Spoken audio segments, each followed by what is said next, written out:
their ability to produce results is what matters. And the best way to choose that is, one, the proof is in the pudding. So see where they're at, get some referrals, and talk to people that like them and talk to people that don't like them, and make your own choice. Never feel bad about if they're not the right person for you to walk away either. And we did end up getting paid for the original invoice when she sold that house.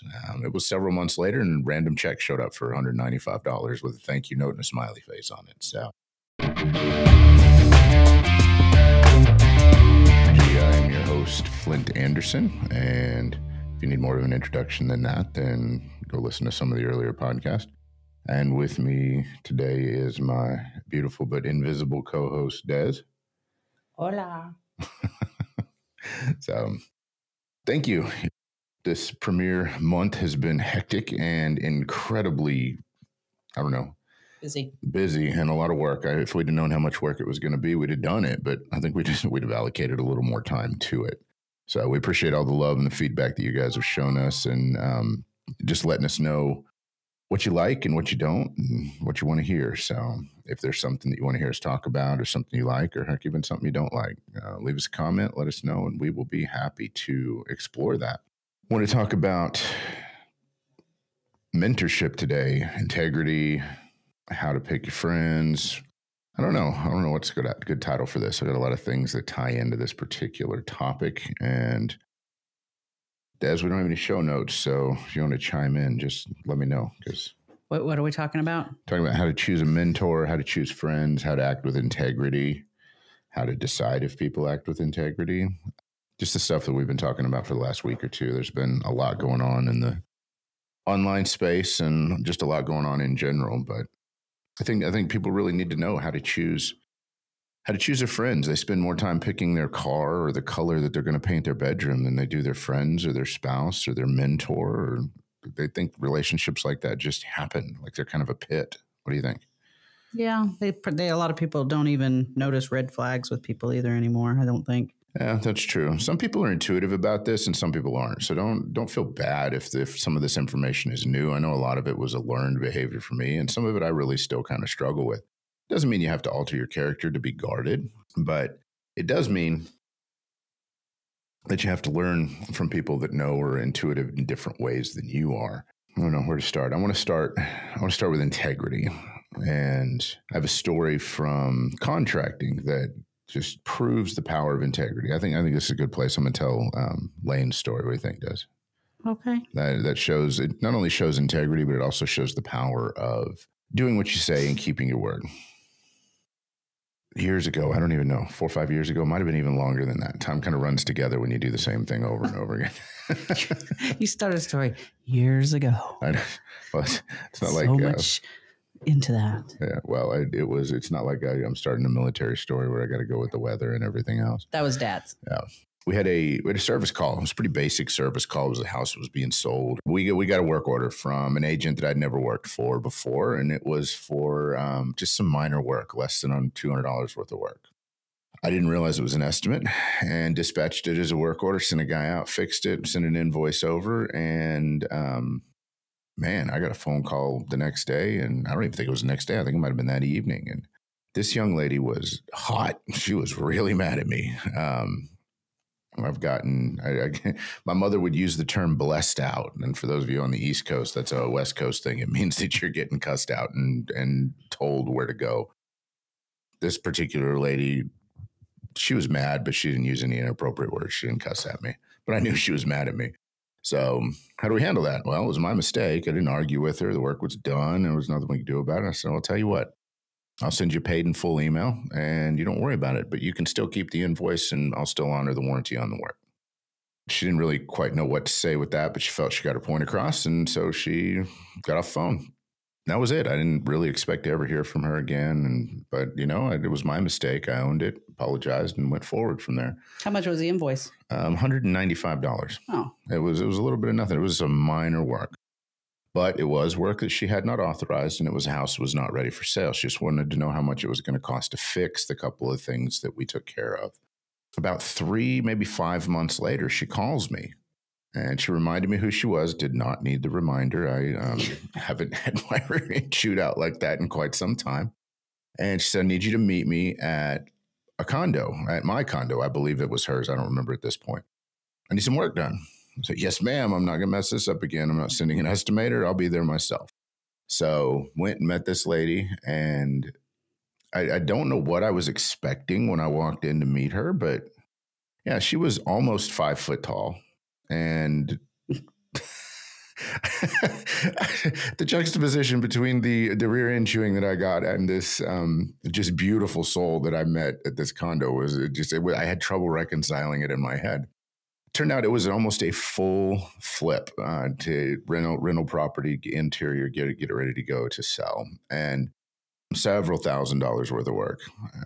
When yes, ma'am, I gave her a bid. We pulled it off fairly quickly. We were able to make her happy, and I asked her, I said, why did you call me? And she said, I've never had a contractor talk to me like that, like you did on the phone. You didn't argue with me, and I was very mad and potentially rude to you, but you proved that you stood behind your word and you owned your mistakes. I've never had a contractor do that. So here's this one. I don't know. We've done, since that time, we've done, I don't know, $500,000 worth of work for this lady, if not more, and become personal friends with her. So she's just a beautiful soul.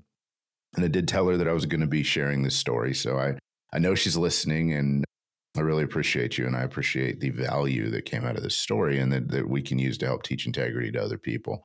Lane's story is pretty powerful, but it shows that the best referrals and the best sources of proving your integrity to other people are not the fact that what you say, but if you give them a referral that you've actually had errors with and corrected them in a good manner and made them happy. What do you think, Des?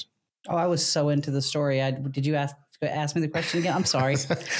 A powerful source of referral, a more powerful referral to prove your own integrity. Because, I mean, honestly, what we're talking about is proving integrity to other people. That's why we ask for referrals when we're working with somebody we don't know, is nobody really believes a perfect referral, but they will believe a referral, a more powerful referral that you've had problems with and rectified them, and then they used you for business again. Yeah. I don't know. I'm kind of between the two, so...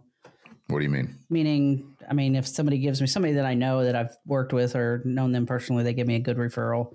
I mean, I'm going to take it, but somebody calls and gives me a referral and tells me the story you did. I personally am going to look at them the same way because I'm going to trust that the person that I'm talking to is going to give me a good referral. Does that make sense? That makes sense. It's been so long. I don't even remember who originally referred us to her in the first place. Was that what you were asking? Yeah, that was it. Just I wanted the example or see if you had anything to add to the power of a referral that's not perfect. Nobody remembers the days that go perfectly. Nobody remembers the jobs that go perfectly. Yeah, there was no problems. That's kind of it's not a half-hearted referral. It's just not very powerful. Yeah, they really screwed my job up. But you know what? I won't use anybody else but him because I know he'll always tell me the truth. Two very, very different referrals. Okay, yeah. And we did end up getting paid for the original invoice when she sold that house. It was several months later, and a random check showed up for $195 with a thank you note and a smiley face on it. So that was a long time ago. It was a long time ago, but I use that story because it's very specific and it has a very good ending. I mean, we're friends to this day, where a lot of clients have become friends with over the years, but not like that. I enjoy talking to her every time she calls. So the point of the story is how we choose a mentor, how we choose a leader, and we can go into how to choose a spouse or a friend, but they're all kind of tied together. There's different pieces to each of those, but I talk a lot about mentor. I talk a lot about coaching. I talk a lot about leadership. And when it comes down to it, there was a comment on one of my posts, and I remember it was a while ago. I said, can we please get past the talking points? And that was in relation to the promo for the podcast. So I was like, you know what? Okay, that's kind of funny, but we're putting the talking points out there. That's kind of the point. But this is really a deep dive into the coaching and the mentorship arena in integrity. All of it has to go together, because if you're going to put yourself out there and you're going to lead people, teach what you know, admit what you don't, and when you make a mistake, own it. I see where you're going with this. I'm not going to say anything. No, some coaches charge. I mean, I've got a coaching group I charge for, and I charge for private one-on-one coaching, but not because what I know is terribly unique than anything else. It's just my time is worth something, and my experience may apply to some of you, and it may not apply to some of you. It's not boilerplate. But when you try and make it boilerplate and you try and shove everybody down the same path, it doesn't work out. And then if you're not living what you're teaching and you're not living with integrity, well, then you start blowing people out of the water. And it comes back to them, though. It does. It does. I mean, you have to be genuine. You have to have integrity. And you got to be willing to admit when you've made a mistake. And just talk to people. Tell them the truth. In my coaching group right now, there is a video that I recorded, and it was very difficult to record.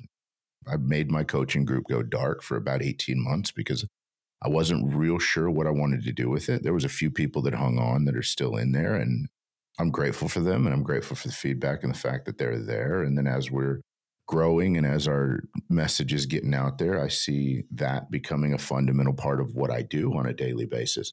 But I'm not going to take any of those previous videos down. Some of them are pretty terrible, but there was also one where I went in there and, I had to apologize because for a long time before I went dark, I was coaching. I thought I was doing what I needed to be doing, but I was coaching out of my ego and trying to lead people in believing in their dreams more than they did.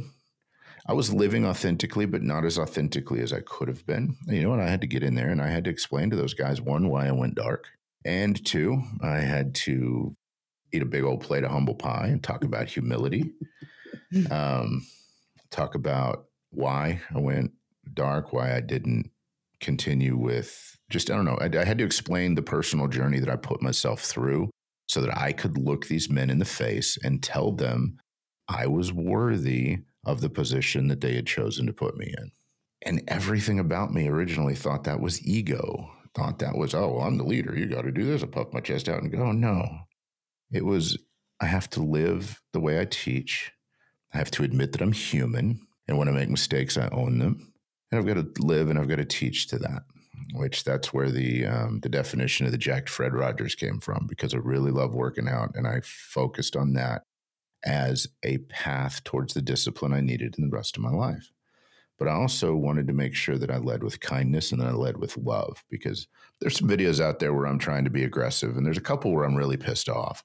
I don't like those ones. That's not you. The ones where I'm trying to be aggressive are fake as hell. But, I thought that's what I needed to be. I was like, I'm going to get on here and I'm going to make a difference. And then there's a few other where I'm pissed off, and I'm not embarrassed by the ones where I'm pissed off because, I'm angry, and it's okay to be angry as long as it's authentic and as long as it comes back with an explanation. The other thing I really, really had to do, and this is another thing that you want to look for in selecting and choosing a mentor, is they should give you their experience and their teaching and their leadership, not only focused on you, but also not explain to you how to implement it on your end. If you have questions about it, that's one thing, and that's what coaching is for. But giving you the skills and helping you figure out how to implement them is very powerful as well. I don't want to get too far away from how to select, but look for that, and look for that in the referrals that these coaches give you. And honestly, if you're looking for a coach or a mentor, you're not going to have to go asking them for referrals. They're automatically going to have them. What do you think? What do you think about that, Des? I don't know about that. What do you think? What would be the difference? Well, there's so many people out there that want to talk about stuff that they're not qualified to talk about. And if they can get online and talk a good game and suck enough people in, then not be able to walk that walk. They've already sucked some people in. I think people should do research on the people that they want to follow, and if they're going to pay them, absolutely. Too many fake damn people out there. Is that what you were talking about? Not exactly. No, that meaning that there should be enough information from other people out there about what's being taught in one way or another. No, not meaning that if somebody was coming to me and saying, hey, I want you to coach me, can you give me 5 referrals of people you've coached? Those should already exist in the space. Okay. I get what you're saying. Yeah, that should be somewhere in there. So yes, I agree. They should be able to not have to come to you to ask for referrals. They should be able to just go through the site, see all the other things, the videos, talk to the other people you've been talking about, Is that what you're talking about? Yeah, that's what I'm talking about. And some of those referrals should lead with the fact that, oh, I was skeptical at first, or not everything has worked for me, but the consistency, I like the camaraderie of the group. Look for the real referrals, the people that are telling the truth, not the people that are just jumping on the train. What's the right metaphor here? So bottom line, a lot of people reach out and need help. I mean, hell, there's things that we reach out to people for because we're not perfect, but so I think the proof should be in the pudding in what they give out there. And I think people should also be skeptical. Wow, that cat's getting loud. Be skeptical and do their due diligence of checking the people out that they want to follow. Because I mean, I'm not going to go to somebody that's can I just say it? But I'm not going to go to somebody for marriage counseling or marriage advice that's been married a year. I'm not going to go to somebody for business counseling or learning to build a business that works a job at a convenience store. Just because they can talk the talk doesn't mean that they've ever done it. I can go on there and follow and read and listen to a bunch of people online and learn what they're saying and regurgitate it. And then it seems authentic. But if people have questions for me, I couldn't answer any of that shit. You see what I'm saying? Yeah, well, don't take advice from people not qualified to give it. I wouldn't go to an overweight person and ask them to train me on how to get in shape and be a bodybuilder. I would go to them for recipes, though. I would absolutely go to them for recipes. They would probably know some really good ones. And that's not meant to be offensive. It's meant to be an example. Yes. The other example would be if there's two barbers in the town and one of them is disheveled and a mess, but his hair is always perfect. Well, if one of them is disheveled and a mess and his hair is always a mess, the other one is always put together and his hair is perfect, who's going to cut your hair? Well, the barber that looks disheveled and a mess because he obviously cuts the other barber's hair. Oh, Jesus. I thought you were going to say something else. I was ready to pounce on you and go, wait a minute. Well, I started off wrong, but the point is observe what's going on. I mean, it's, we could, I can get on here and tell you, I also wouldn't go to somebody on advice on how to become a millionaire that became a millionaire overnight that won the lottery. No, absolutely not. Or accidentally fell into it. And yes, that's possible. Or made their money in 6 or 9 months. So, okay, well, keep it for a while. Maybe then you're qualified to give advice. I couldn't teach you some of the things that these guys in the online space teach you. Now, I can teach you how to scale a service business past 7 figures because I've done it for a long time. I can teach you how to get out of corporate America and buy yourself out because I did it. And I did it at a pretty high dollar figure for my age and for the time that I did it, and have maintained that freedom since. So those are some good stories. They are. And those are ones we haven't even gotten to yet. We could teach you how to have a marriage for 24 years after having a couple of failed marriages before them. Yeah. We could teach you that. I feel like I could speak very intelligently on that. So take advice from people that are qualified to give it. Don't take advice from people that aren't qualified to give it just because you're excited about being around them. And this is not meant to be a slam on anybody at all. It's meant to teach you guys to make informed decisions, especially if you're going to be giving your money to somebody for their time. Make sure it's worth it. A lot of coaches charge because of the time. A lot of coaches charge different rates for different things, depending on what they're teaching you. You would pay a personal trainer, you'd expect to pay a certain amount of money. You'd pay a business coach, you'd expect to pay a certain amount of money. You'd pay a gymnastics coach, you'd expect to pay a certain amount of money. That's not weird.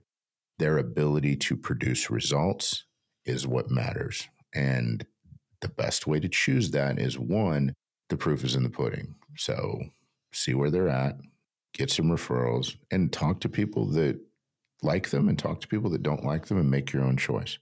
Never feel bad about if they're not the right person for you to walk away either.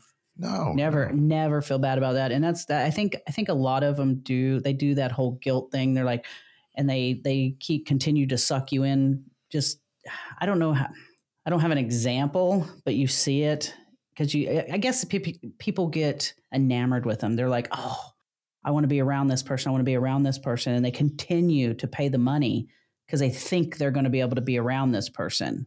And that's unfortunate. It is unfortunate. And you know what, if that's what you're in it for, then absolutely do it and enjoy it for that reason, but don't feel bad about it. There's a certain population of people that likes the coaching industry, that likes the motivational industry. They don't ever usually do much with it, but they're at every event. Yeah. And they enjoy that, and that's what they do for fun. And you know what? There's absolutely nothing wrong with that. We're not looking to judge people. If that's what you do for fun, there's a hell of a lot worse ways to spend your money than paying to associate with winners and elite performers. Absolutely, and I've found most of the stupider ways to spend money.